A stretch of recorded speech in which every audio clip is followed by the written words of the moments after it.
هو الأول من نوعه في كربلاء. العتبة الحسينية المقدسة تطلق مشروعها الكابل الضوئي عبر شركتها العراق سيل، لتقدم أفضل خدمة ممكنة وعلى مختلف الصعد.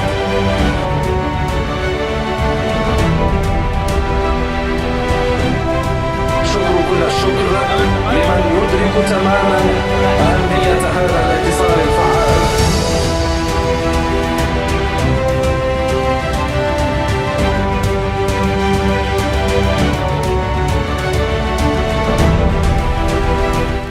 في الوقت الذي توقفت فيه الشركات المحلية الوطنية وأصبح الاعتماد على الشركات الدولية، برزت في الآونة الأخيرة مشاريع العتبة الحسينية المقدسة لتساهم في رفد الناتج الوطني المحلي في خدمات وطنية. من كربلاء، عباس نجم، وكالة كربلاء الدولية.